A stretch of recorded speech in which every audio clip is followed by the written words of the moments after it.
11:07 dira eta 11:30 iritsiko dira musikoak senperera. Irudikatu dezakegu sekulako jendetza, borobilan jarri eta musiko dantzak egiten Arantxa. Bai. Beste urte batzutan behintzat alaxi izan da, eta gaur ere seguruenik, bilduko dira, ze hemen behintzat ibilbidea jende bete ikusten dugu. Pasadira lehentxeago gaitariak eta dultzainerobak, pasadira trikitilariak ere, falta dira joaldunak. Beraz, arrisku galanta gu hemen, Eusko Ikaskuntzako gai sakonak lantzen ari garen bitartean, eta Euskal Nortasunaz ari garen bitartean, joaldunek, igual Euskal Nortasunaren parte izan daitezken joaldun horiek bisita egiteko, eta osagarri izateko, baina bai, mutxikoak ere izan daitezke, ezta? Hortxe, hemendik oso hurbil dagoen gunean izango dira bai, eta hortxe ikusiko ditugu batzuek dantzan, pausoak egiten dituztenak iaia pentsatu ere egin gabe, eta beste batzuk izango dira guk egingo genuken bezala, ez da, ondokoari begira jarri, eta segundu batzuk atzerago ezin jarraiturik ibiliko liratekenak, ez da?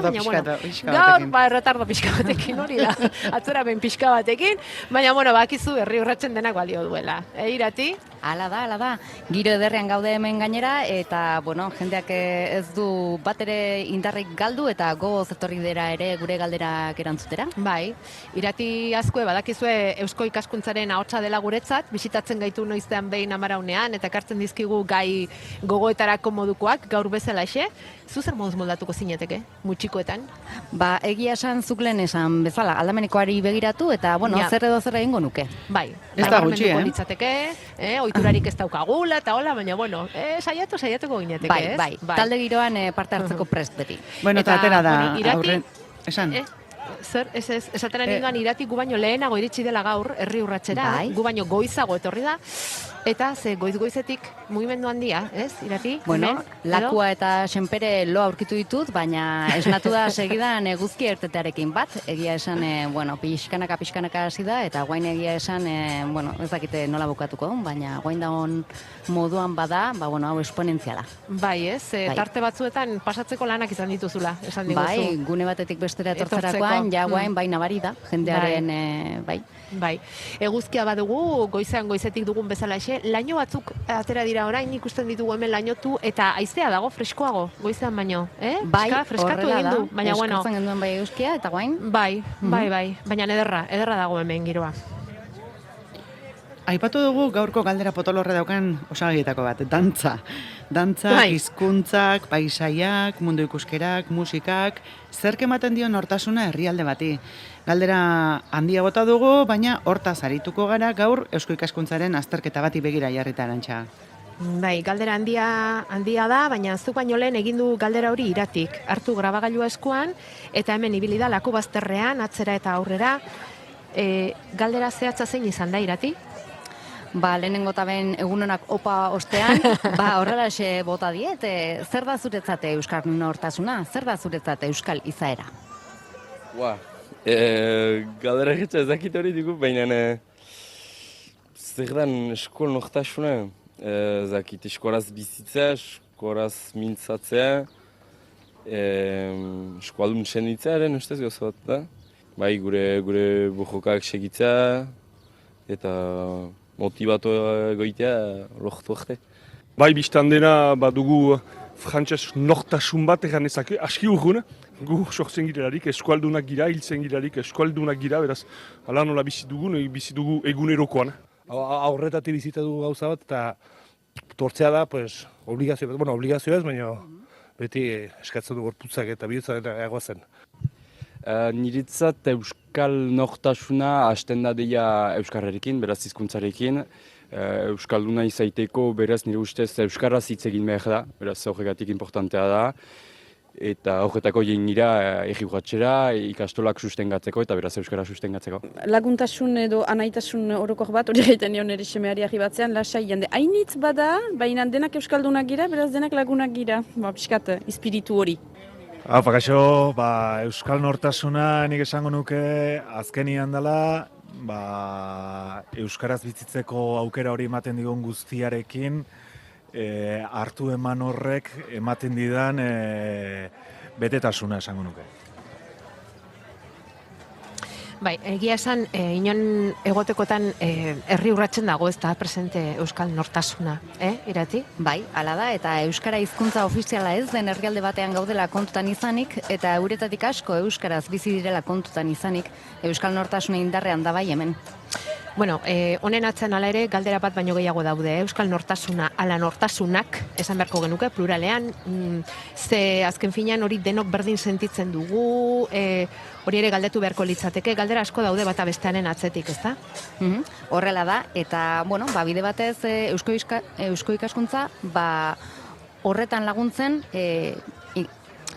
ikerketa bat burutzen ari da, Euskal Nortasunak 21. mendera begira, 2050 helburu, eta, bueno, zenbait galdera planteatzen ditu, eta orain erantzun hoien peskizan gaude. Ikerketa horretan diardu Patxi Juaristik, soziologian doktorea, EHUko irakasle, eta ikerketa honetako zuzendari zientifikoa. Kaixo Patxi, egunon? Bai, egunon guztioi. Zergatik ekin dio eusko ikaskuntzak azterketa honi? Bueno, kontuan izan behar da, Euskal Herria aldatzen ari dela, mundu globalizatu batean bizi gara, iruditzen zaigu tradizio heldu zaizkigun eta gure nortasuna eraiki duten, ez da, urte askotan eta mendeetan gure nortasuna eraiki duten nortasun elementuak aldatzen daudela eta batzuk desagertzen ere badaudela, beste batzuk berriak sortzen ari direla, baina bestalde ikusten dugu oraindik ez ditugula finkatu etorkizuneko euskal nortasunaren oinarriak. Gainera kontuan izan behar dugu gero eta gizarte anitzagoa daukagula. Gero eta jende desberdin gehiago bizi gara elkarrekin, baina oraindik ez daukagu argi aniztasun hori guztia nola kudeatu, ez da? Etorkizuneko euskalduntasun hori nola izango den. Hor, bertan, Iratik egin dituen elkarrizketetan, ideia desberdinak agertu dira, ez da, batzuk euskal nortasuna hizkuntzarekin lotzen dute, euskararekin, edo sentimentu batekin, euskaldun sentitzearekin, edo emozioak ere tartean daude. Bueno, hori da pixka bat duk ikertu nahi duguna, ez da, aldaketa testuinguru honetan, gure ikerketa egitasmoa da, euskal nortasunaren ezaugarriak ikertzea, ezagutzea. Baita, euskal herritarrek euskal nortasuna nola bizi, irudikatzen eta baloratzen duten aztertu. Hori izango litzateke pixka bat gure egitasmoa. Bai, batetik erretratua ateratzea, baina aldaketei ateratzea erretratua eta kontutan hartuta horrek gero ze bilakaera izan dezaken? Bai, hori da, aldaketaren aldagai hori aldaketak eragin handia du ikerketa honetan. Azken finean, gure gizartea lehen esan dudan bezala, aldatzen ari da. Eta hain zuzen ere hori da ikusi nahi duguna, ezta? Gaur egun, euskaldun izateko moduak bat da, edo asko dira, modu desberdinak daude, nortasun elementuak, ezta? Euskaltasunaren oinarrian nortasun elementu desberdinak daude. Eta horiek non sortzen dira, ez dira sortzen toki bakarrean, esparru desberdinetan sortzen dira, eragile desberdinak daude nortasun desberdin horiek sortzen, erreferente berriak ere badaude. Esan bezala, aldatzen ari den gizarte batean bizi gara, eta gure nortasuna, euskaltasuna, eta gure identitatea ulertzeko moduak ere aldatzen ari dira, eta hori da ikertu nahi duguna. Patxi, eta esan duzu behin eta berriz euskal nortasuna definitzen duten elementuak aldatzen ari direla. Pixka bat konkretatzeko eta zertaz ari garen jakiteko, Elementu horien artean zeintzuk aipatuko zenituzke? Ze elementurekin jokatu duzu eusko ikaskuntzaren azterketan aritu zareten garaian? Bale, elementuak esaten dugunean hor, oinarrian balioak daude. Zeintzuk dira gure balioak, ez da? Euskaldunon balioak edo euskaltasunaren ideia horrekin lotzen gaituzten balioak zeintzuk dira. Balioak eta hauetatik sortzen diren ideiak, ezagutzak, jarrerak, morala, iritziak, mitoak, ikurrak, arauak, nahi duzuen guztia. Eta balioetatik horiek denak eratortzen dira eta horiek denak partekatzen ditugu.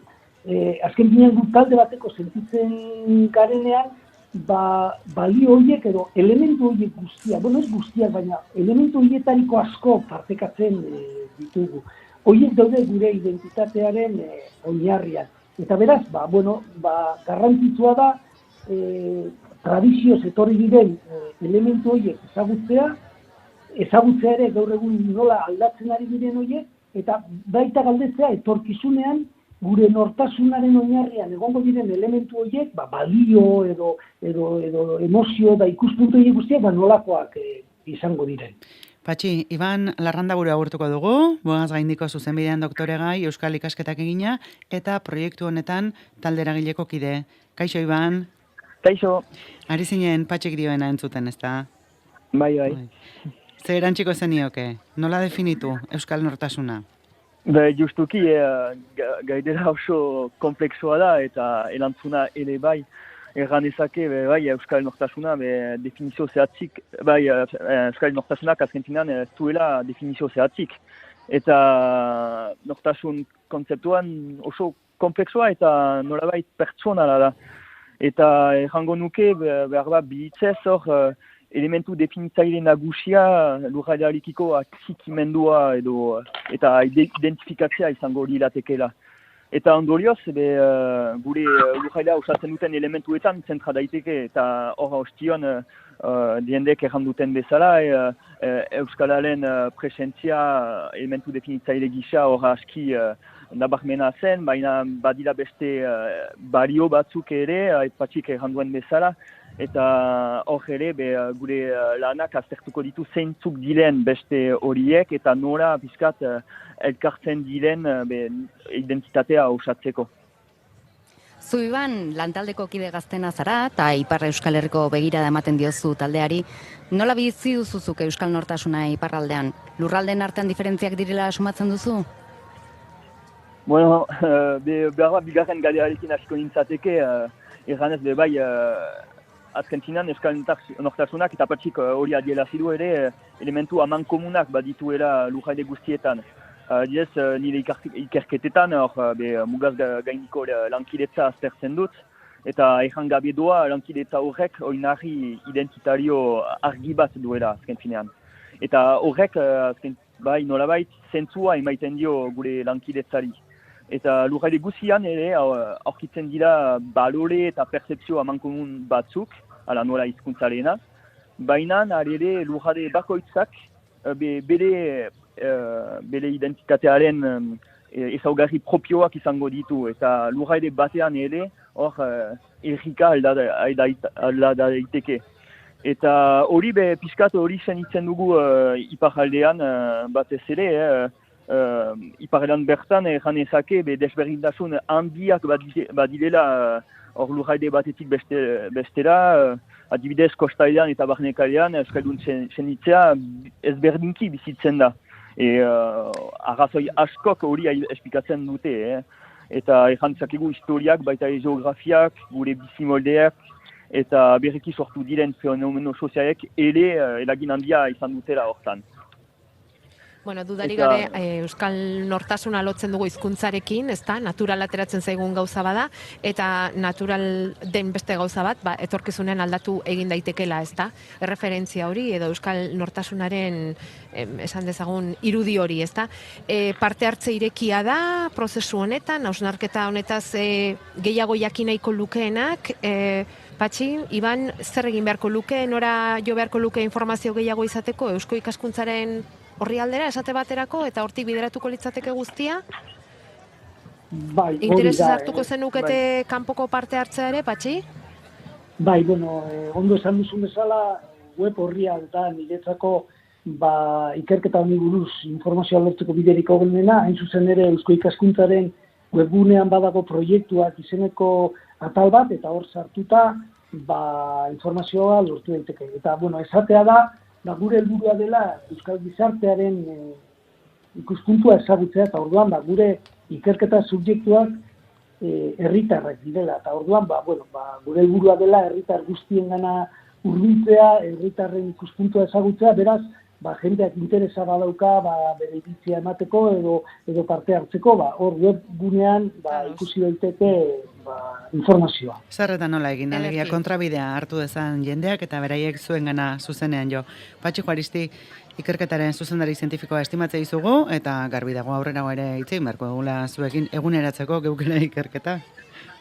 Oso ondo, eskerrik asko zuei honen berri emateagatik. Eta Iban Larrandaburu, proiektu honetan talde eragileko kide. Egun hona izan, eta zurekin ere hitz egingo dugu beste noizbait sakontzeko, beste esan duzun hori. Plazerekin. Itxasondoan bizi edo barrukaldean bizi oso diferentea dela. Nortasunari begiratuta. Egun hona izan, aio. Bai, Isabela, aio.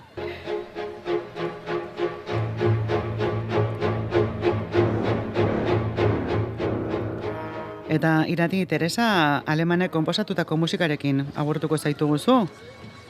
Bai, eskerrik asko, izan ere, bera dakitzuenez, Eusko Ikaskuntzako Humanitateak, Kultura, Arteak eta Gizarte Zientzien sariaren irabazlea. Konpositore iruñarra, konposizioko lehenengo emakume katedraduna, musika sortzaile izateaz aparte, hainbat belaunaldi prestatu ere egin ditu musika hezkuntzan. Sorpresaz, emozioz eta eskerronez jaso du berak saria. Bai, eta berri horrekin batera, ez, hori da, jaso dugu Eusko Ikaskuntzako Laboral Kutxa Gazte saria Imanol Sánchez Díez entzat izan dela. Arte derretan doktore bera, 32 urte eta Zumarragakoa. Imanol Zubiauz izen artistiko erabiltzen du, Pitchin proiektuak eman dio saria, eta hor, balearen harrapaketaren garaian kokatuta Euskal eta Islandiar herrien arteko loturak aztertuko ditu lanak.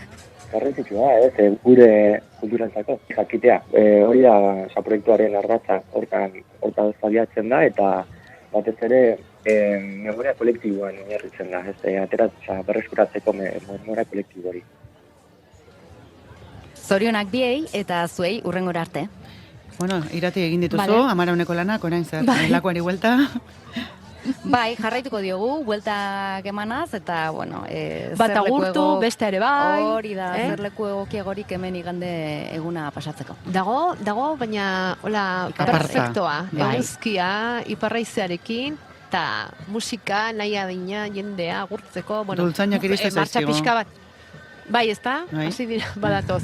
Martxa pixka bat nahi duenaren zate. Laku lasaia nahi duena, bi erretor dadila.